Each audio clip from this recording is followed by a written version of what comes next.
Tamis-tamis to. Iwan ko lang to. Parang ano siya. Pero lagyan ko pa to siya ng ano. Lagyan ko pa siya ng asukal. Kailangan may asukal siya. So, lagyan ko siya guys. Pagkaluto mo ito. Diba? Ayun ko pagkaluto. Yun,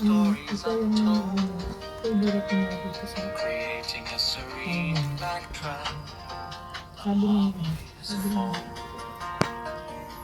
bakit ang haba ganun daw yung specialty nila dito yung pork kaya ko siya ng konting seasoning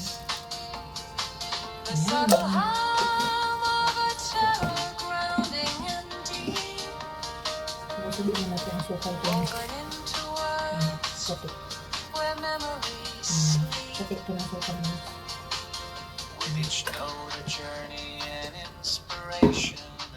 gusto ni Lola to kasi ito talaga yung pagkain dito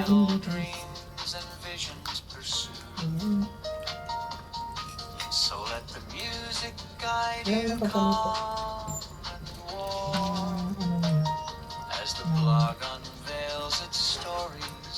tofu na yun. Ganyan yun. Nasulit ko itong Lola. Ako, ang Lola.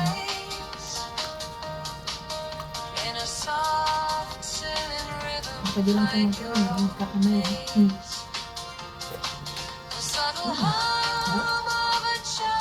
Sarap na guys. Pwede na. Lagyan ko siya ng asukal.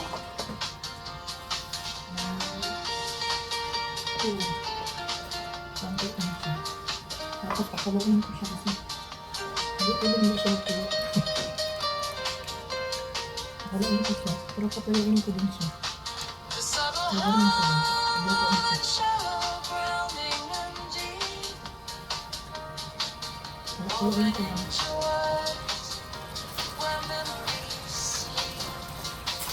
Ganyan. Ito yung ulam niya with broccoli. Yung pinakalawan kong broccoli. Yun yung ulam niya guys.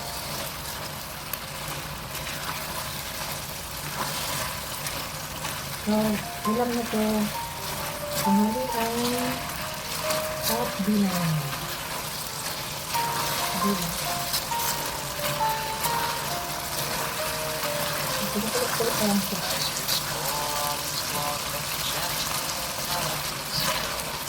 So, mabilis lang ito. Matuyok din agad. Meron na. Maraming sabaw. Bakit lang. Then, bakit na. Ang ating first meal. Diba? Sarap. Sarap yung sarap sa nito. So, lagyan ko na ito sa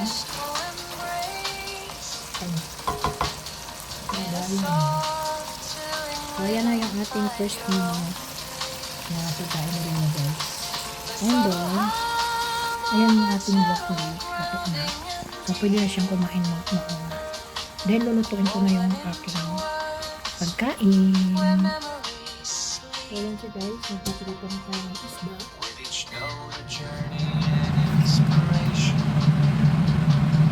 Kasi delikadong tayo kaya delikado yung access pa natin.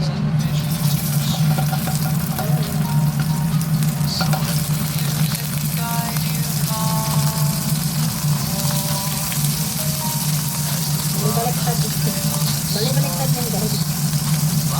Ito na dito lang pagulid yung kanyang natin.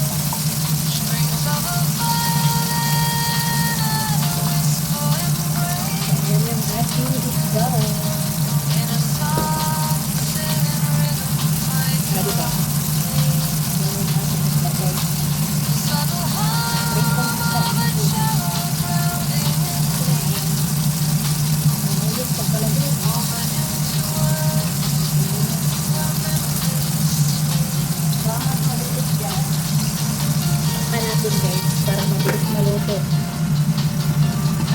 tumalsik ba? Tatalsik yung mantika eh. So, ayan siya guys, yung ating kawali. Hanggang magluto ng kangkong. Yung aking fried kangkong ay stir fry kangkong. Ayan. Ganda natin. Ganda na yung mandito, konti lang. Ayan siya guys.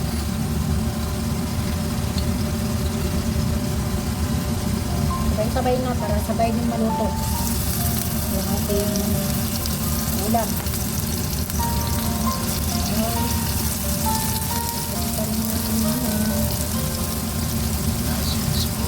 Labasin natin yung aroma ng ating bawang. And then, sabay natin yung ating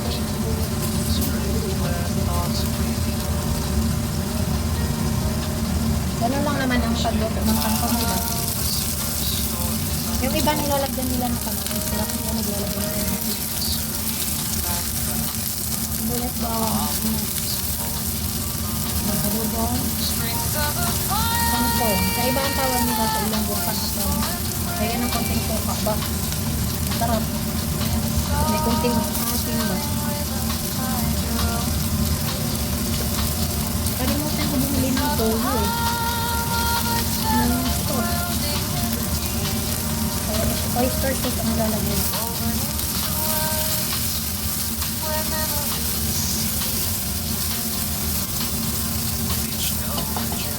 Yan. So, tangkay lang mo lang nilagay ko guys. Medyo matigas siya din.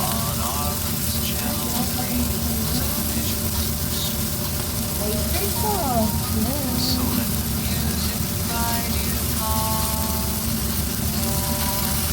Dami na.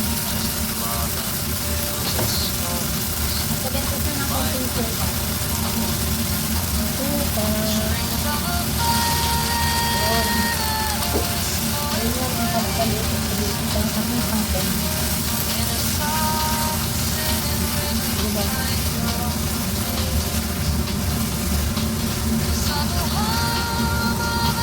Yummy yan na. Ang bango-bango pa.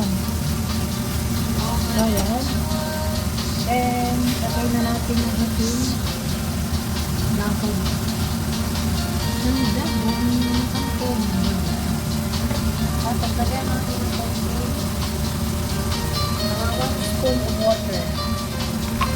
Yan lang.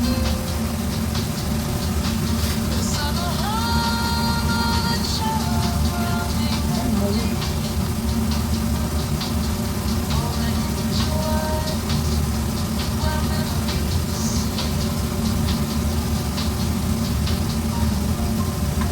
Kasi mabaliktad. Maliit lang yung nilutukan ko eh. Ayan. So, ito lang yung ano ko guys. Yung gulay ko. Sa tanghalian. Mamaya mag-iisip ako kung ano kakain ko sa dinner. I think mag-ano lang ako mag-fruit juice. And then, manto. Ayan. Okay na. Diba? So, let's go our freaking stuff. Open it. Wala na ito guys.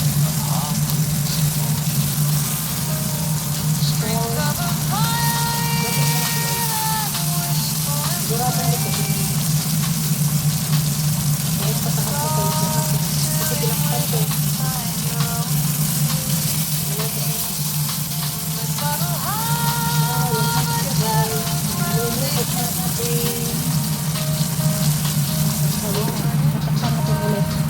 Kasi tumatalsik.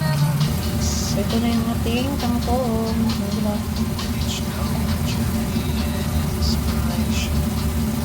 Actually guys, itong kawali, pinapatapon na to ng amo ko. Sabi ko, ginagamit ko yan, huwag mo tapon. Ang arte ng amo ko, yung non-stick na, ano na, ipal ng kawali. Pinatapon niya na rin. Maganda pa kaya yun. Pinatapon niya. Sayang. Maganda pa yung dito. Okay na. Kainan na. Kainan na. Ano ba? Sarap-sarap. Adobong kangkong. Ayan.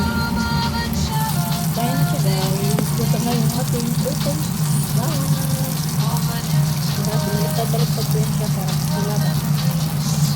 Bilog sa kapula-pula rin. Ayan. Okay lang nakita ko nilagay guys kasi mahal lang ang kita. Bilib kay ano yung rice bran oil yung ba. Binili ng mahalin. So, ayan.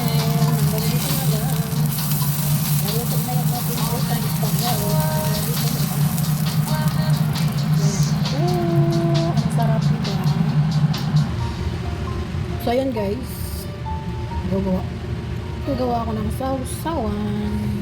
Lagyan natin ng sili guys. Ang sarap kasi pag may sili. Nako. Ang sarap. Kunti lang lagay natin. Tapos lagyan ko ng isang asin. And then, lagyan ko siya ng yung sausawan ko guys. Asukal. And then, lagyan ko ng suka. Ganun. Kunti na lang pala yung suka ko guys. Wala ng suka. So, madali lang piknik din guys. Lagyan natin yun ng tubig. Ayan. Ganun lang. Yung sausawan, tapos lagyan natin ng sterilized water. Konti. Yan, sausawan na. Sorry, wala na yung ingay. Wala na yung ingay. So, sarap na. Yung tahalian.